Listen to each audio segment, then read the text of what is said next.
히브리서 강의 8번째 시간입니다. 기억하실지 모르겠지만 우리는 히브리서 개관을 함께 살펴보면서 히브리서 저자가 히브리서라고 하는 서신을 보내게 된 이유에 대해서 말씀을 드렸습니다. 유대교에서 개종하여서 극심한 박해와 환난과 고난을 받고 있는 초대교회 성도들을 위로하고 격려하기 위한 목적으로 히브리서 기자가 히브리서라고 하는 서신을 썼다라고 말씀을 드렸습니다. 이들이 형편이 어떠했는지는 믿음의 장으로 불리는 히브리서 11장 마지막 부분을 보면 잘 알 수 있다고 말씀을 드렸죠. 히브리서 11장에 보면 어떤 일을 이들이 겪었냐 하면 이런 말씀이 기록되어 있습니다. 심한 고문을 받되 구차히 풀려나기를 원하지 아니하였고 어떤 이들은 조롱과 채찍질 뿐 아니라 결박과 옥에 갇히는 시련도 받았고 돌로 치는 것과 톱으로 켜는 것과 시험과 칼로 죽임을 당하고 양과 염소의 가죽을 입고 유리하며 궁핍과 환난과 학대를 받았으니 이런 사람은 세상이 감당하지 못하느니라. 그들이 광야와 산과 동굴과 토굴에 유리하였느니라. 이 사람들은 다 믿음으로 말미암아 증거를 받았으나 약속된 것을 받지 못하였으니 이는 하나님이 우리를 위하여 더 좋은 것을 예비하셨은즉 우리가 아니면 그들로 온전함을 이루지 못하게 하려 하심이라 라고 이렇게 이야기를 했죠. 여러분, 하나님으로부터 수여받은 믿음이라는 선물로 인해서 초대교회 성도들은 한 사람도 예외 없이 다 이런 인간이 감당할 수 없을 정도의 엄청난 고난과 핍박과 박해를 받아야 했습니다. 그 대표적인 사람이 바로 사도 바울이죠. 여러분, 사도 바울이 예수 믿지 않았을 때는 어떤 사람이었습니까? 바리새인 중에 바리새인이었고 학벌도 최고의 율법학자였던 가말리엘 밑에서 배우며 유대 사회에서는 꽤나 괜찮게 살고 존경을 받는 인물이었습니다. 그러니까 한마디로 잘 나가는 사람이었다는 거죠. 그러니 예수 안 믿었을 때 얼마든지 편하게 살 수 있었던 사람이었던 것입니다. 그런데 하나님의 계시의 사건으로 인하여서 사도 바울이 예수를 믿게 되고 사도로 부르심을 받아 복음을 전하게 되면서 어떤 자가 되었습니까? 그동안 동고동락하며 잘 지내왔던 동족인 유대인들로부터 극도의 미움을 받는 처지가 되었죠. 얼마나 사도 바울을 동족인 유대인들이 미워했는지 사도행전 23장에 보면 이렇게 기록하고 있어요. 제가 읽어드릴게요. 날이 샘에 유대인들이 당을 지어 맹세하되 바울을 죽이기 전에는 먹지도 아니하고 마시지도 아니하겠다고 동맹한 자가 40여 명이나 되었다라고 얘기했습니다. 사도 바울이 얼마나 미웠으면 먹지도 마시지도 않고 죽기 전에는 사도 바울을 죽이기 전에는 먹지도 않고 마시지도 않겠다고 동맹한 자가 무려 40여 명이나 되었다고 합니다. 일종의 결사대가 조직된 거죠. 여러분, 사도 바울은 이런 동족인 유대인들로부터만 미움을 당한 것이 아니라 이방인들로부터도 박해와 미움을 당하여서 매일 쥐어 터지고 죽을 고비를 여러 번 당해야 했습니다. 고린도서 4장과 고린도후서 11장을 보면 알 수 있어요. 특별히 고린도전서 4장에 보면 사도 바울이 이런 말을 했거든요. 만물의 찌꺼기 같이 되었다라고 이야기했는데 공동모여 성경에 보면 이 세상의 쓰레기처럼 취급받았다라고 이렇게 번역했습니다. 사도 바울이 복음을 증거하는 자가 되었더니 이 세상에서 그래도 예수 믿지 않았을 때에는 인정받고 괜찮은 사람, 잘 나가는 사람이었는데 세상 사람들로부터 쓰레기 취급당하더라라고 이렇게 이야기를 했단 말입니다. 고린도 11장을 보면요, 좀 더 사도 바울은 자신이 복음을 전하면서 당하는 여러 박해와 핍박들을 쭉 나열합니다. 그러면서 수없이 맞고 여러 번 죽을 뻔하였으며 유대인들에게는 40에서 하나 감한매를 5번 맞았고 3번 태장으로 맞고 1번 돌로 맞고 3번 배가 파선하고 일주야를 깊은 바다에서 지냈으며 여러 번 여행하면서 강의 위험과 강도의 위험과 동족의 위험과 이방인의 위험과 시내의 위험과 광야의 위험과 바다의 위험과 거짓 형제 중의 위험을 당하고 또 수고하며 애쓰고 여러 번 자지 못하고 줄이며 목마르고 여러 번 굶고 춥고 헐벗었노라 라고 얘기했습니다. 무엇 때문에 그랬습니까? 사도 바울이 증거한 복음 때문입니다. 사실은 유대인이나 이방인이나 사도 바울 개인적으로 싫어한 것이 아니라 사도 바울이 증거한 복음 때문에 사도 바울이 이 정도로 미워했던 겁니다. 이것은 타락한 인간의 본성을 보여주는 건데, 타락한 인간은 이런 정도로 복음을 배척하고 싫어한다는 것을 보여주는 것이죠. 그래서 우리가 새벽에 살펴보고 있는 요한복음 11장 그리고 이제 12장으로 넘어갈 텐데, 12장 마지막 결론이 뭐였습니까? 예수께서 7가지 표적이나 보여주셨는데 그 표적 가운데는 엄청난 표적이 있었죠. 날 때부터 맹인 된 자의 눈을 뜨게 하셨고, 죽은 지 나흘이나 되어서 시체에서 썩은 내가 풀풀 나는 나사로를 살려내시기까지 하시는 이 엄청난 표적을 본 유대인들이 예수를 잘 믿은 것이 아니라 오히려 예수를, 오늘 요한복음 11장에 보면 대제사장 가야바와 바리새인들이 모여서 예수를 어떻게 처치할까 모의하는데 결론이 뭐였습니까? 예수를 죽이기로 결의하더라 였습니다. 그리고 12장에 보면 예수를 아무도 믿는 사람이 없더라라고 얘기했단 말이죠. 이게 인간의 본성이요 실상임을 우리에게 보여주는 겁니다. 그러면 지금이라고 다르겠습니까? 인간은 조금 더 다를 바가 없습니다. 왜냐하면 아담과 하와 이후 태어난 모든 인간의 본성은 조금도 변하지 않아요. 수천 년 전에 예수님 시대의 바리새인과 대장들과 서기관들이 보여주는 인간의 본성은 2000년이 흐르고 난 지금 이 시대도 여전히 그 본성은 변함없이 동일하단 말입니다. 그래서 지금도 진짜 복음을 증거하면 사람들의 반감과 적대감을 일으키는 것입니다. 그게 복음이란 말이에요. 그래서 중세시대에 타락한 카톨릭의 행위 구원에 대해서 맞서서 오직 은혜로만 구원을 얻는다는 복음을 증거했던 종교개혁자였던 마틴 루터가 이렇게 얘기했습니다. 제가 읽어드릴게요. 우리의 복음이 모든 사람에게 평화롭게 받아들여진다면 그것은 참된 복음이 아니다 라고 얘기했어요. 모든 사람들이 복음을 알아듣고 다 고개를 끄덕이며 수긍하는 것이라면 그거는 복음이 아닐 거라는 겁니다. 복음은 반드시 인간을 분노케 하기에 성도는 예수와 같이 세상에서 미움을 당하는 것이 정상적이고 자연스러운 일이라는 거죠. 그래서 우리 주님께서 마태복음 10장에서 제자들을 향해서 하신 말씀이 무엇이었습니까? 마태복음 10장을 한번 찾아볼까요? 마태복음 10장입니다.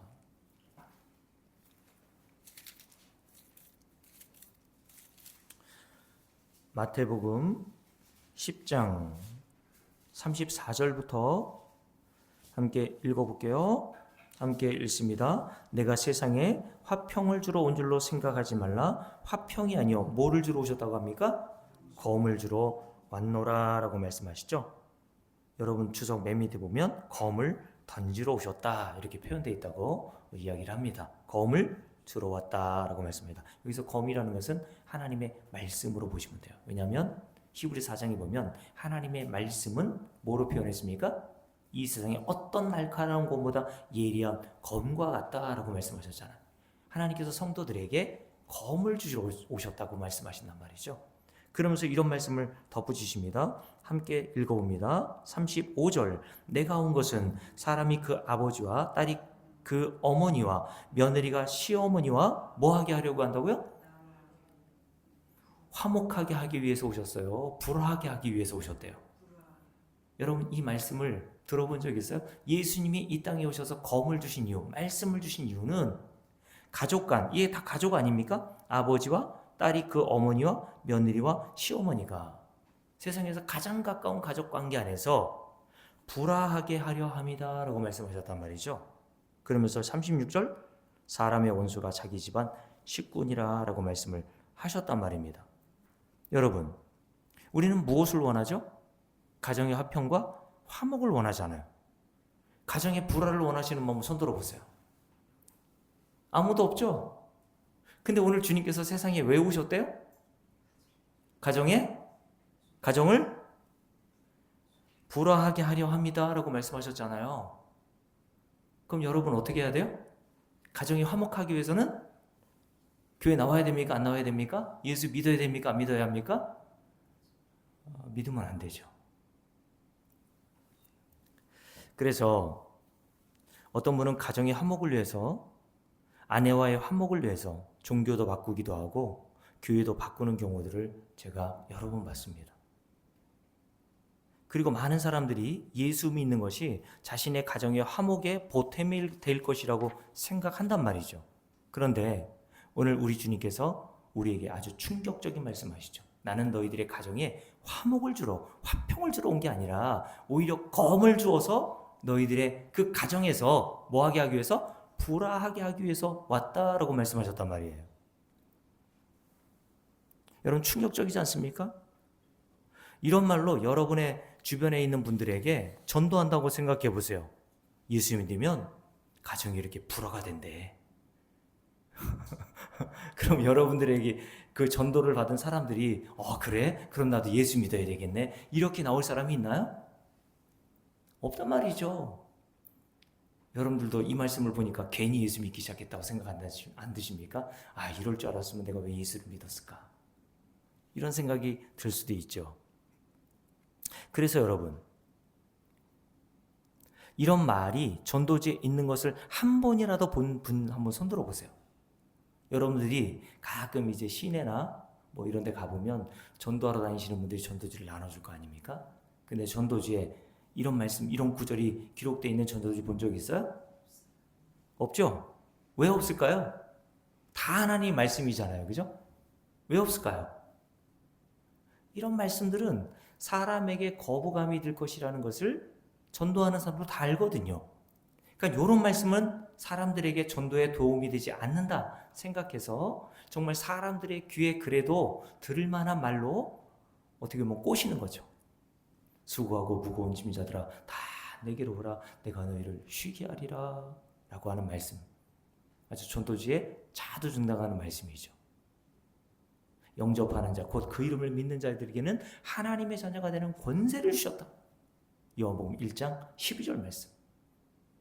근데 사실은 요한복음 1장 12절보다 더 중요한 말씀이 13절이라고 제가 말씀드렸잖아요. 13절에 뭐라고 되어 있습니까?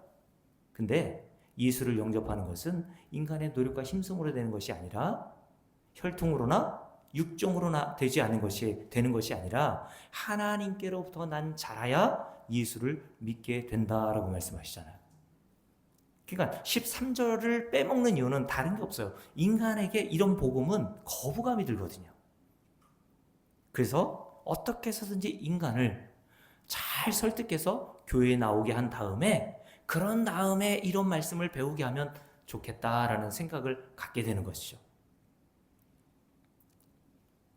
그런데 여러분 오해하지 마세요. 불화하게 한다고 하니까 예수 믿으면 가정 불화가 당연하니까 집에 가서 남편하고 대판 싸워야 되겠네. 그런 말을 하는 거 아닙니다. 제가 이렇게 말씀드린 이유는 이 말씀을 잘못 해석하는 경우가 많기 때문에 그래요. 이 말씀의 의미는요, 부모가 자식에게, 자식이 부모에게, 남편이 아내에게, 아내가 남편에게 마땅히 해야 할 일을 하지 않는 것을 의미하지 않습니다. 마땅히 해야 될 일을 하지 않아서 가정불화가 나는 그런 의미를 말하고 있지 않단 말이에요. 제가 전에 TV를 봤는데 이혼 숙녀 캠프라고 그런 프로그램이 있더라고요. 요즘에 이혼을 하는 부부들도 많고 이혼을 고려하는 부부들도 너무 많아가지고 TV만 돌리면 이런 프로들이 굉장히 많이 나오거든요. 근데 요즘에 상담소로 뜬 2호선 상담사 여러분 아세요? 그 상담사가 나와서 이제 이혼을 고려하고 있는 이제 부부를 상담해주는 코너예요. 근데 거기에 뭡니까? 한 부부가 나왔는데 남편이 좀 치유가 좀 어려운 병에 걸렸음에도 불구하고 가정을 위해서 아내와 자식, 아들이 하나 있었는데 그 어린 자식을 위해서 열심히 직장 생활을 하더라고요. 근데 머리가 똑똑했는지 직장이 좀 괜찮았나 봐요. 그래서 한 달에 한 1,000만 원 이상씩 갖다 주나 봐요. 근데 그 아내에 대해서 이 남편이 고민을 가지고 나왔는데 이 아내가 어떤 삶을 살았냐면 열심히 교회 나왔어요. 그래서 일주일에 이 교회에서 살았다고 합니다. 여성교회 회장도 맡고 막 그랬겠죠? 그래서 교회를 그렇게 돌보느냐고 자식에게 밥도 제대로 안 차려주고 청소도 제대로 안 돼 있었어요. 근데 이 아내 되는 분은 교회에서 만나는 사람들이 너무 만나서 즐겁고 행복하다고 얘기하더라고요.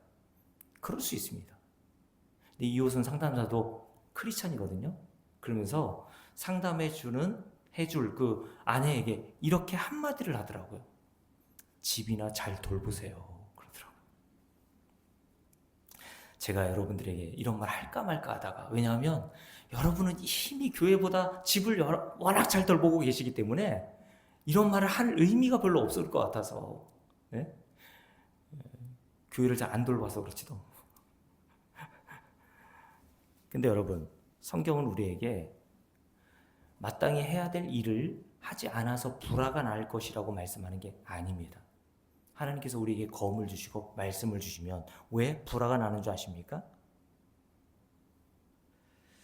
평생 함께 이불을 덮고 사는 부부라 하여도, 자녀라 하여도, 심지어 같은 교회를 다니고 있다 해도요, 저는 예수 믿지 않는 자들이 있다고 봅니다. 교회를 다니고 있어도. 그런 자들과 왜 불화가 나는 줄 아세요? 눈에 보이지 않는 불화. 그것은 서로 뜻이 맞지 않는 경우들이 너무나 많기 때문에 그렇습니다. 믿는 자들과 믿지 않는 자들이 이 세상에서 바라는 소망과 기대가 다른 거예요. 왜냐하면 골로새 3장 말씀에 보면 예수 믿지 않는 자들을 가리켜서 땅에 속한 자라고 얘기합니다. 허물과 죄로 죽어 있는 자들이라고 얘기하는 거예요. 여전히 무덤 속에 있는 자들이라고 얘기합니다. 성도들은 그 무덤 안에서 살리심을 받은 자들이라고 그래요. 여러분, 성경이 이 세상을 어떻게 보는 줄 아세요? 무덤으로 봅니다. 이 세상 모든 인간들을 그 무덤 안에 있는 시체들로 본단 말이에요. 그래서 결국 이 세상을 우리 주님께서 베드로후서 3장에 보면 마지막 심판 때에 불로 태워 다 태워버리실 거다. 사라지게 하실 거다라고 하는 말씀이 기록되어 있죠. 근데 이 세상, 즉 허물과 죄로 죽어 있고 무덤 속에 여전히 살고 있는 이 세상 모든 인간들의 추구하는 것들이 다 뭡니까? 이 세상에서의 평안, 행복, 잘 사는 것, 성공, 이런 것들을 추구하죠. 이 세상 사람들이 다 이야기하는 복들이 있지 않습니까? 그 복을 추구하기 위해서 얼마나 애쓰며 살아갑니까? 그래서 이 세상에서 이루어지지 않는 것 때문에, 자기가 원하는 것들이 이루어지지 않는 것 때문에 속상해하고 밤잠을 이루지 못하며 세상 다 잃은 것처럼 괴로워하기도 하고, 또 그런 것을 얻으면 세상 다 얻은 것까지 기뻐하고 즐거워하기도 합니다. 그래서 그런 세상의 것들을 얻은 것을 성공이요 복으로 여기고, 반대로 그런 것들을 얻지 못했다면 실패한 자요 저주받은 것으로 여기고 살죠.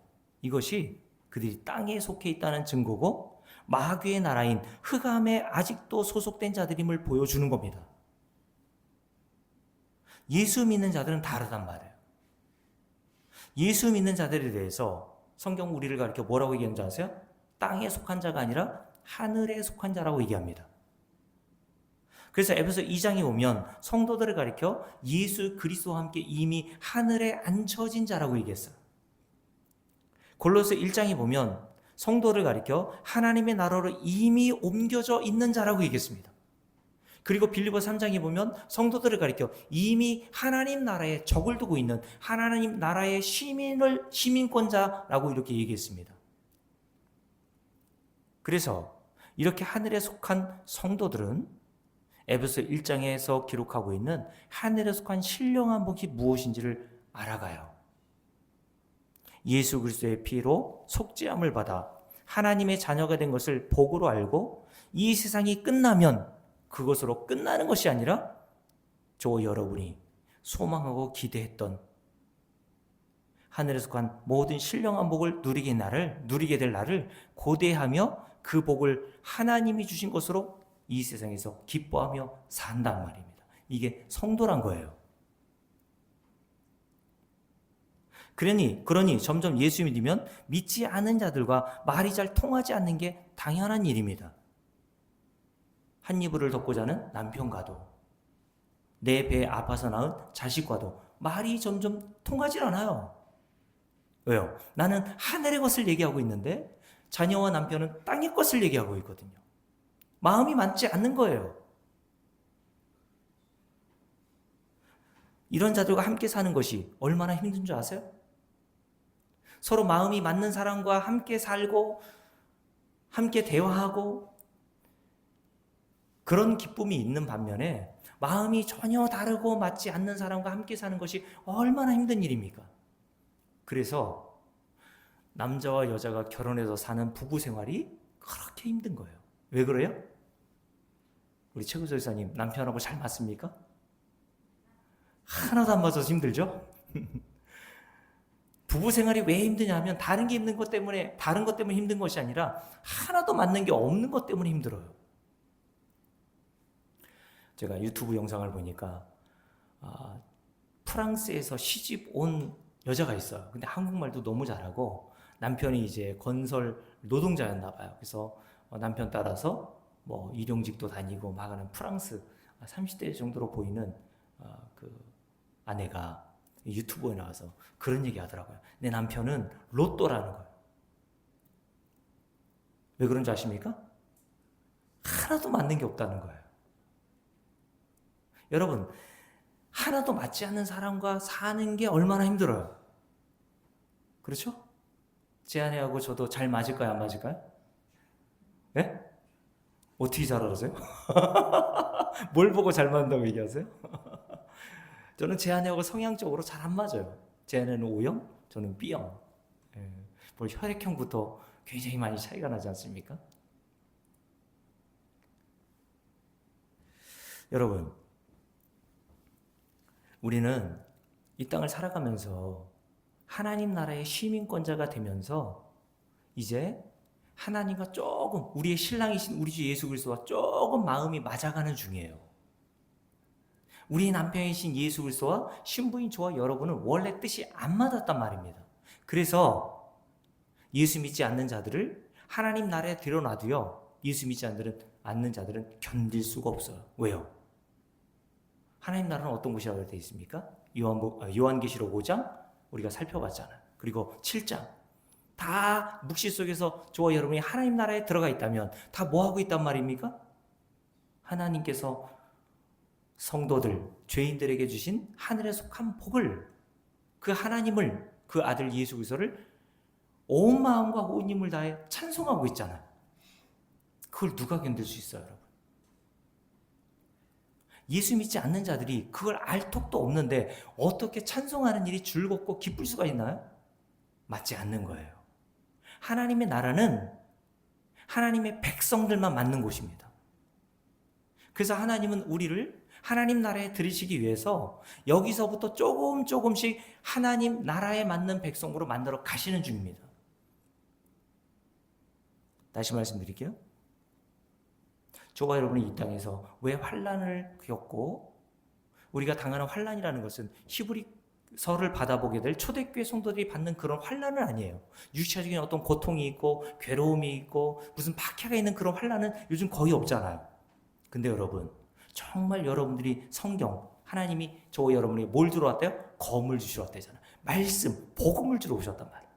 그 복음을 주신 자들은요, 이 세상 땅에 속한 자들과 점점 가면 갈수록 안 맞아요. 그래서 초대교회 성도들이 날마다 성전에 모인 이유가 뭔지 아세요? 하늘나라에 속한 자들과 뜻이 맞고 마음이 맞는 자들이 하나님 나라의 백성들이 성전에 있었기 때문에 그들은 날마다 성전에 모이기를 힘썼던 것입니다. 성전에 가서야 하늘에 속한 신령한 복이 무엇인지를 서로 이야기할 수 있는 대상이 있었거든요.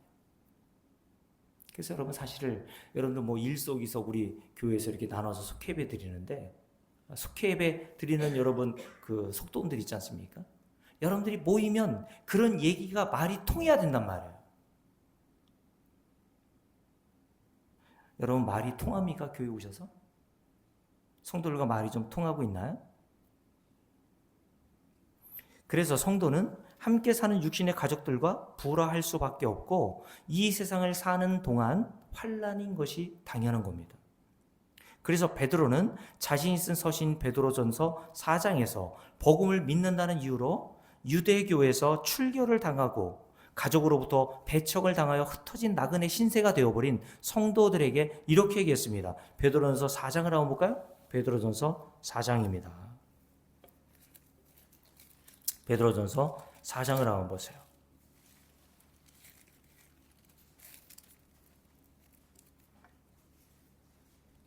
베드로전서 4장입니다. 12절부터 함께 읽어봅니다. 베드로전서 4장 12절 함께 읽습니다. 사랑하는 자들아 너희를 뭐 하려고요? 연단하려고 오는 불시험을 어떤 일로 생각하지 말라고요? 이상한 일 당하는 것 같이 이상히 여기지 말고 오히려 너희가 그리스도의 고난에 참여하는 것으로 즐거워하라. 이는 그의 영광을 나타내실 때에 너희로 즐거워하고 기뻐하게 하려 함이라. 너희가 그리스도의 이름으로 치욕을 당하면 복이 있는 자로다. 영광의 영 곧 하나님의 영이 너희 위에 계심이니라 라고 되어 있어요. 영광의 영, 하나님의 영은 성령을 말하죠. 성령이 임한 자들은 반드시 뭐가 와요? 세상에서 고난을 당하는 일이 일어난다고 얘기하는 겁니다. 그런데 그 고난을 받을 때 이상한 일 당하는 것처럼 이상하게 여기지 말라고 이야기하죠. 왜요? 하늘에 속한 자는 땅에 속해 있는 자들과 함께 사는 것 자체가 환난이기 때문에 그것이 당연한 줄 알고 살라고 이야기를 합니다. 그러면서 하나님께서 그런 환난을 우리에게 베푸시는 이유는 뭐라고 했습니까? 너희를 연단하려고 라고 되어 있죠. 하나님의 백성으로 우리를 점점 가꾸어내시고 만들어내시기 위한 방식으로 이 세상에서 여러 사람들을 땅에 속한 자들 만나게 하심으로 우리를 하나님 나라의 백성답게 만들어 가시는 중이다 라고 말씀하신단 말이에요. 그러니 성도에게서 이 세상에서 당하는 이런 환난들, 말할 사람이 없고 내가 이야기하는 것을 아무도 이해할 수 없는 그런 외로움의 신세가 될 때 그것을 이상하게 여기지 말라 그랬습니다. 오히려 그것은 하나님의 영, 성령이 너희 위에 계시기 때문이다 라고 말씀하셨다는 거죠. 여러분, 그렇다면 이런 성도들, 히브리서를 받아보게 될 이 초대교회 성도들에게 이런 환난과 핍박이 있을 때 무엇이 위로가 되고 격려가 된다고 얘기했습니까? 복음이라고 그랬죠. 복음. 따라서 오늘날 광야 같은 세상을 살아가고 고난과 환난 중에 있는 저와 여러분에게도 무엇이 위로가 돼야 돼요? 복음이 위로가 돼야 된다고 말씀하는 겁니다. 그래서 사도 바울이 하나님이 피로 사신 교회, 즉 성도들을 보살피고 돌보기 위하여 무엇을 위하여 열심을 했다고 이야기하는지 한번 찾아볼게요. 먼저 사도행전 20장을 보세요. 사도행전 20장 한번 보십니다. 자, 사도 바울이 초대교회 성도들을 위해서, 특별히 에베소 교회 성도들을 위해서 무엇을 위해서 힘썼는지 오늘 말씀에 기록하고 있는데 사도행전 20장입니다. 20장 24절 함께 읽습니다. 내가 달려갈 길과 주 예수께 받은 사명 어떤 것입니까? 곧 하나님의 은혜의 복음을 증언하는 일을 마치려 하면은 나의 생명조차 조금도 귀한 것으로 여기지 아니하노라 라고 되어 있어요. 무엇을 위해서 에베소 교회 성도를 위해서 생명을 바쳤다고 이야기하냐면 하나님의 은혜의 복음을 증언하는 일을 마치려 하면은 이렇게 되어 있죠. 복음은 하나님의 은혜만 담고 있기 때문에 하나님의 은혜의 복음이라고 얘기한 겁니다. 성경 전체가 한마디로 얘기하면 하나님의 은혜를 증거하기 위한 목적으로 우리에게 주어진 거예요. 그 하나님의 은혜가 나타난 것이 예수 그리스도의 십자가의 사건이라고 되어 있죠. 그래서 제가 전에 여러분들에게 말씀드렸듯이 십자가는 하나님의 자비와 긍휼이 나타난 증거다라고 말씀드렸습니다. 자, 성경은 하나님의 은혜의 복음, 그것만 담고 있어요. 그걸 증거하기 위해서 사도 바울이 뭐 하겠다고요? 나의 생명조차 조금도 귀한 것으로 여기지 않겠다라고 이야기를 했단 말입니다. 이것이 사도 바울이 에베소 교회 성도들을 사랑하여서 한 일이었단 말이죠. 자, 여기뿐만 아니라 여기도 한번 찾아보도록 하겠습니다. 그 20장 그 뒤에 보면 이렇게 돼 있죠. 함께 읽어봅니다. 29절 28절부터 읽을게요. 함께 읽습니다. 여러분은 자기를 위하여 또는 온 양떼를 위하여 삼가라. 성령이 그들 가운데 여러분을 감독자로 삼고 하나님이 자기 피로 사신 교회를 보살피게 하셨느니라. 내가 떠난 후에 사나운 이리가 여러분에게 들어와서 그 양떼를 아끼지 아니하며 또한 여러분 중에서도 제자들을 끌어 자기를 따르게 하려고 어그러진 말을 하는 사람들이 일어날 줄을 내가 아노라. 그러므로 여러분이 일깨어 내가 3년이나 밤낮 쉬지 않고 눈물로 각 사람을 훈계하던 것을 기억하라. 지금 내가 여러분을 주와 및 뭐의? 은혜의 말씀, 여기도 말씀을 은혜의 말씀이라고 표현하죠. 은혜의 말씀에 부탁하노니 그 은혜의 말씀이 여러분을 능히 든든히 세우사 거룩하게 하심을 입은 모든 자 가운데 기업이 있게 하시리라 라고 얘기했습니다. 사도 바울이 에베소 교회 장로들, 말씀을 증거해야 될 역할을 맡은 에베소 교회 장로들에게 이 말을 한 거예요.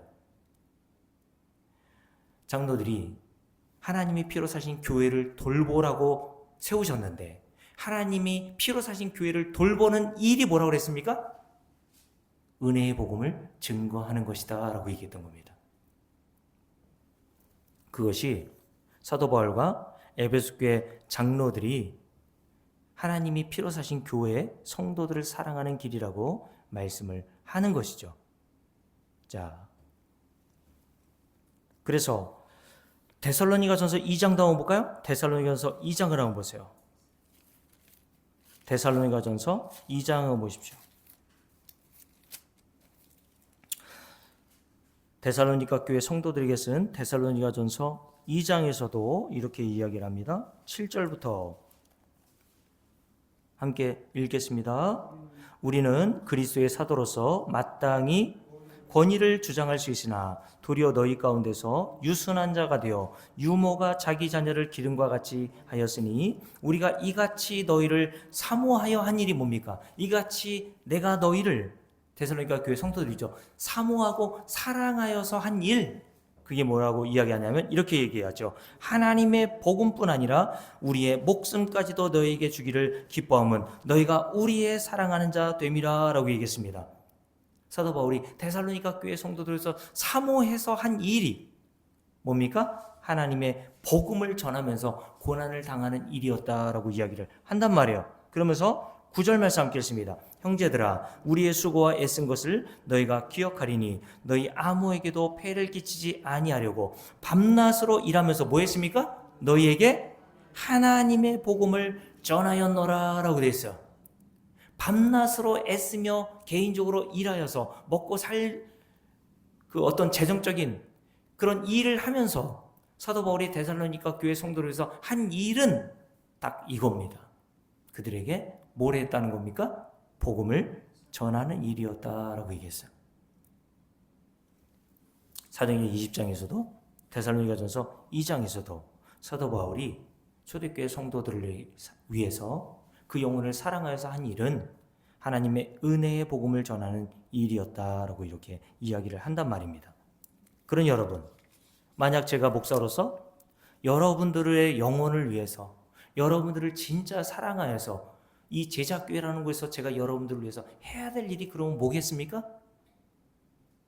목사로서 제가 여러분들에게 해드려야 될 일이 뭐겠어요? 복음을 전하는 겁니다, 여러분. 그게 제가 목사로서 여러분을 사랑하고 여러분을 유익을 위해서 교회에서 해야 될 일이라는 거예요. 그래서 디모데후서 4장을 볼까요? 디모데후서 4장에 보면 사도 바울이 영적인 아들 디모데에게 무엇을 하라고 합니까? 디모데후서 4장 그 앞에 있죠. 이렇게 이야기를 합니다. 자, 4장 1절부터 함께 읽습니다. 하나님 앞과 살아있는 자와 죽은 자를 심판하실 그리스도 예수 앞에서 그가 나타나실 것과 그의 나라를 두고 엄히 명하노니 제가 이것을 어명이요 이렇게 쓰라 그랬죠. 옛날에 어명이요 임금님의 명령이다 이런 말로 사도 바울이 초대교회 성도들 디모데 그 영적인 아들인 디모데가 초대교회 성도들에게 뭘 해야 되는지 엄히 명한다고 이렇게 이야기를 하면서 디모데가 해야 될 일을 이렇게 얘기합니다. 2절 함께 읽습니다. 너는 말씀을 전파하라. 때를 얻든지 못 얻든지 항상 힘쓰라. 범사에 오래 참음과 가르침으로 경책하며 경계하며 권하라. 왜요? 때가 이르니 사람이 바른 교훈을 받지 아니하며 귀가 가려워서 자기의 사욕을 따를 스승을 많이 두고 또 그 길을 진리에서 돌이켜 허탄한 이야기를 따르리라. 그러나 너는 모든 일에 신중하여 고난을 받으며, 왜 고난을 받는다고 얘기할까요? 복음을 전하면 고난을 받는다고 얘기했잖아요. 왜요? 인간의 본성은 복음을 싫어한다고 했지 않습니까? 그래서 디모데에게 사도 바울이 이야기하는 겁니다. 네가 복음을 전하면 고난을 받을 텐데 그래도 너는 때를 얻든지 못 얻든지 네가 교회를 위해서 해야 될 유일한 일은 뭐예요? 때를 얻든지 못 얻든지 은혜의 복음을, 말씀을 전파하는 일이다 라고 얘기한 겁니다. 그러면서 이렇게 이야기를 하죠. 함께 읽습니다. 5절입니다. 그러나 너는 모든 일에 신중하며 고난을 받으며 전도자의 일을 하며 내 직무를 다하라 라고 얘기했어요. 이게 사도 바울이 자기의 후배 목사인 디모데에게 교회를 위해서 하라고 한 일이었단 말입니다. 이것은 오늘 목사에게도 하나님이 주시는 말씀이겠죠. 자, 그러니 오늘 히브리서 기자도 마찬가지였다는 겁니다. 유대교에서 개종하여서 그리스도인이 되었는데 환난과 고난에 처하게 되어 다시 유대교로 돌아가야 되나 말아야 되나 이렇게 고민하고 위축되어 있었던 초대교회 성도들을 사랑함으로 격려하고 위로하고 권면하기 위해서 히브리서라고 하는 서신을 써서 초대교회 성도들을 위로하려고 했던 것이라고 말씀을 드렸죠. 그래서 히브리서 1장부터 특별히 10장까지의 내용을 쭉 읽어보시면 복음이 기록되어 있어요. 복음을 증거하는 일에 히브리서 저자가 심혈을 기울이고 있다는 것을 우리가 알게 되죠. 그렇다면 여러분, 무엇이 복음입니까? 히브리서 1장부터 10장까지의 내용을 쭉 여러분 집에서 읽어보면요, 무엇이 복음인지를 알 수 있어요. 무엇이 성도들을 위로하고 무엇이 은혜가 되는 말씀인지를 알 수 있다니까 여러분. 제가 주일에 말씀드렸죠. 골로새 4장 6절에 보면 너희가 항상 은혜 가운데 말을 하라. 소금이 맛을 낸 것 같이 너희들이 그렇게 말하라고 이야기했는데 성도에게 은혜가 되는 말이 도대체 뭡니까 여러분? 히브리서 1장부터 10장까지에 기록되어 있는 말씀이라는 거예요. 그게 복음이고 성도들에게만 이 말씀이 위로가 되는 말씀이란 말이죠. 근데 그 복음에는 무엇이 담겨 있습니까? 구체적으로 말하면 하나님께서 보내신 자 예수 그리스도가 누구신지, 그래서 히브리서 1장, 2장, 3장에 보면 예수 그리스도가 누구신지를 쭉 설명한단 말이에요. 그리고 그 예수 그리스도가 십자가에서 행하신 일이 무엇이며 그가 십자가에서 행하신 일 덕분에 죄인인 저와 여러분이 거저받은 하늘에서 간 신령한 복이라는 것이 도대체 무엇인지를 쭉 설명해 나간단 말이에요. 이게 히브리서 1장부터 10장까지의 내용이고, 우리가 골로새서 주일에 살펴보고 있는데 골로새 1장부터 2장까지의 사도 바울이 골로새 교회 성도들에게 증거한 핵심적인 내용입니다. 다시요, 복음이라는 것은 저와 여러분이 듣고 싶은 이 세상에서 어떻게 살아야 되는지, 돈을 벌려면 어떻게 해야 되는지 그런 비결을 알려주는 게 복음이 아니라, 성경에서 말하는 복음, 은혜의 복음이라는 것은 하나님이 보내신 자 예수 그리스도가 누구신지를 알고 그 예수 그리스도가 십자가에서 저와 여러분을 위해서 행하신 일이 무엇인지를 알고 그 덕택으로 우리가 받은 혜택이 얼마나 놀라운 그리고 엄청난 것인지를 여러분들에게 증거해 주는 것이 복음이란 말이에요, 여러분. 그래서 히브리서 한번 1장을 볼까요? 히브리서 1장을 봅시다. 히브리서 1장에 보면 예수 그리스도가 누구인지에 대해서부터 설명해 주는 겁니다. 그래서 자, 예수 그리스도가 누구라고 얘기합니까? 자, 2절 말씀을 보세요. 함께 읽습니다. 이 모든 마지막 날에는 누구를 통하여서?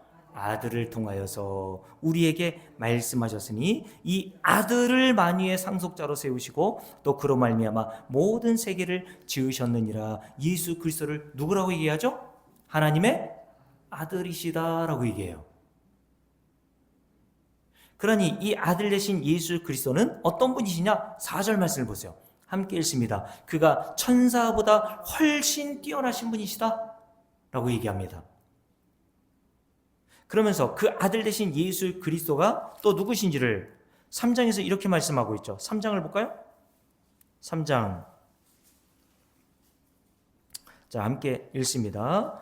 3장 3절 말씀 봅니다. 함께 읽습니다. 그는 모세보다 더욱 영광을 받을 만한 것이, 그는 여기 누굴까요? 예수 그리스도, 하나님의 아들 예수 그리스도를 가리켜서 얘기하는 거예요.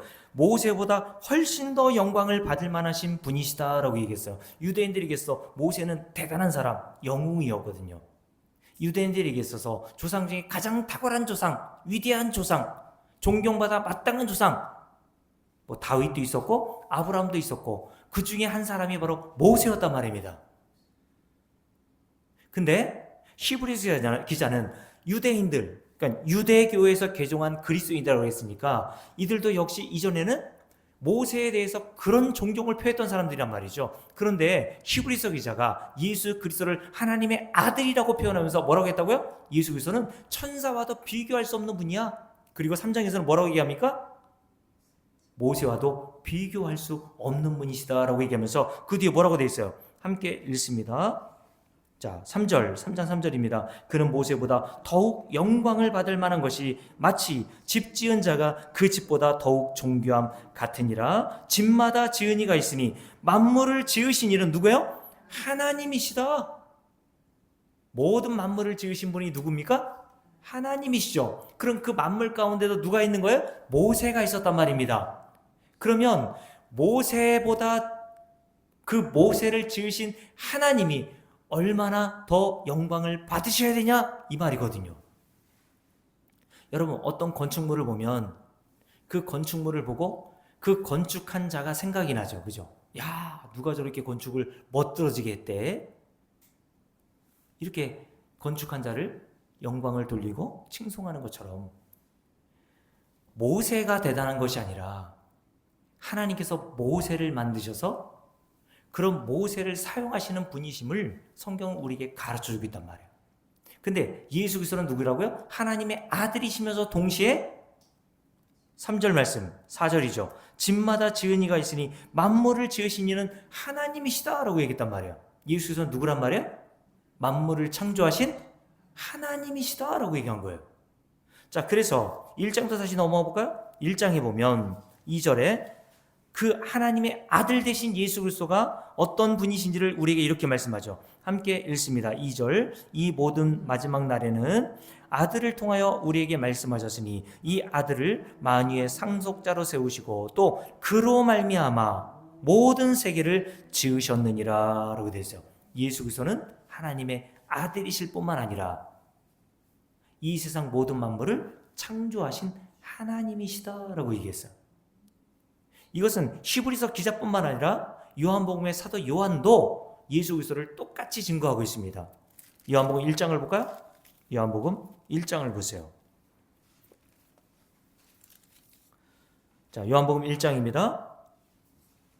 1장 1절 함께 읽겠습니다. 태초에 말씀이 계시니라. 이 말씀이 하나님과 함께 계셨으니 이 말씀은 누구예요? 곧 하나님이시다 라고 되어 있어요. 이 말씀이 곧 하나님이시래요. 근데 이 말씀이 14절 볼까요? 함께 읽어봅니다. 14절. 말씀이 육신이 되어 우리 가운데 거하심에 우리가 그의 영광을 보니 아버지의 독생자의 영광이요 은혜와 진리가 충만하더라. 말씀이 곧 하나님이라 그랬는데 그 하나님이신 말씀이 육신의 몸을 입고 이 세상에 오셨다고 이야기를 합니다. 그는 하나님의 독생자라고 얘기해요. 하나밖에 없는 아들이라고 얘기하는 거죠. 근데 그분이 누구라고 얘기합니까? 바로 예수였다라고 얘기하는 거예요. 그러면서 이렇게 얘기합니다. 자, 2절 보세요. 함께 읽습니다. 그는 언제부터 하나님과 함께 계셨어요? 태초에 하나님과 함께 계셨고, 태초는 언제입니까? 이 세상이 창조되기 이전에 이미 하나님과 함께 계셨던 분이시다 라고 얘기해요. 그러면서 이렇게 얘기하죠. 3절, 만물이 그로 말미암아, 여기서 그도 예수 그리스도를 말합니다. 그로 말미암아 지은 바 되었으니 지은 것이 하나도 그가 없이는 된 것이 없느니라 라고 했어요. 예수 그리스도는 하나님의 아들일 뿐만 아니라 이 세상을 창조하신 창조주 하나님이시다라는 것을 우리에게 증거해 준단 말이죠. 그래서 요한복음 8장을 볼까요? 여기까지 하고 마쳐야 되겠네요. 요한복음 8장에 보면 우리 주님께서 유대인들을 향해서 이런 말씀하셨죠. 자, 함께 읽습니다. 56절입니다. 함께 읽을게요. 너희 조상 아브라함은 나의 때 볼 것을 즐거워하다가 보고 기뻐하였느니라. 이 말을 예수님이 하시니까 유대인들이 대번 묻죠. 57절, 유대인들이 이르되 네가 아직 50세도 못 되었는데 어떻게 우리 조상 아브라함을 보았느냐 이렇게 말씀하세요. 이렇게 묻는 게 당연하죠. 아브라함은 벌써 예수님이 태어나기 이전, 훨씬 이전의 조상이었단 말이에요. 근데 예수님이 아브라함이 나의 때를 볼 것을 보고 기뻐하고 즐거워했다 이런 얘기를 하니까 이런 질문이 나오는 것이 당연한 거죠. 그때 예수님이 뭐라고 말씀하시는지 한번 보시죠. 58절 함께 읽습니다. 예수께서 이르시되 진실로 진실로 너에게 이르노니 아브라함이 나기 전부터 내가 있느니라 라고 하시니까 유대인들이 어떻게 해요? 돌을 들어 치려 하고 예수께서 숨어 성전에서 나가시더라 라고 얘기했단 말이죠. 자, 예수 그리스도는 하나님의 아들임과 동시에 이 세상을 창조하신 하나님이셨다라고 얘기해요. 그러니까 유대인들이 이 말을 듣고 돌로 쳐 죽이려고 했던 것은 네가 어떻게 하나님이야? 네가 어떻게 아브라함보다 먼저 있었던 자야? 너 신성 모독자네? 그래서 예수님을 돌로 쳐 죽이려고 했던 겁니다. 자, 마지막으로 한 곳만 더 보고 마칠게요. 골로새 1장을 보고 마치겠습니다. 사도 바울이 골로새 1장에서 예수 그리스도를 이렇게 또 증거하죠. 자, 골로새 1장입니다. 함께 읽어봅니다. 15절 함께 읽습니다. 그는 보이지 아니하는 하나님의 형상이시요 모든 피조물보다 먼저 나신 이시니, 먼저 나다는 것은 모든 피조물보다 먼저 선지하시는 하나님이라고 얘기를 드렸습니다. 만물이 그에게서 어떻게 됐어요? 창조되되 하늘과 땅에서 보이는 것들과 보이지 않는 것들과 혹은 왕권들이나 주권들이나 통치자들이나 권세들이나 만물이 다 그로 말미암아 창조되었고, 그리고 이 창조하신 이 만물의 목적이 뭡니까? 그를 위하여 창조되었다. 그는 누굽니까? 예수 그리스도를 위해서 창조하셨다라는 뜻입니다. 그러니까 이 세상 문제와도 비교할 수 없는, 너희들과 내가 믿는 그 예수는 하나님의 아들이시요 이 세상 모든 만물을 창조하신 하나님이셨다라고 이야기를 했단 말이죠. 여러분 이것을 믿습니까? 성도들은 이것을 믿는 자들입니다. 근데 이것은 우리가 믿으려고 해서 믿는 것이 아니라 하나님의 성령이 임해야 믿어지는 거예요. 그래서 고린도전서 12장에 보면 누구든지 성령을 힘입지 않고는 누구도 예수를 주라 할 수 없고 그리스도라고 고백할 수 없다라고 얘기한 겁니다. 여기서 주는 하나님이라고 하는 이름의 대용으로 쓰는 유대인들의 문법이라고 말씀드렸죠. 그러니 저와 여러분이 눈에 보이지도 않고 본 적도 없는 예수를 성경을 통해서 하나님의 아들로 인정하고 이 세상을 창조하신 창조주로 인정하는 것 자체가 기적인 겁니다. 저와 여러분이 믿는 예수는 그냥 여러분의 옆에 있는 부모와 같고 친구처럼 어려울 때 도와주는 그런 분이 아니라 창조주 하나님이십니다. 그 창조주 하나님이신 예수 그리스도를 더욱 깊이 생각하고 그에게 주목하며 사시는 은혜의 길을 주의 이름으로 축복합니다. 기도합시다.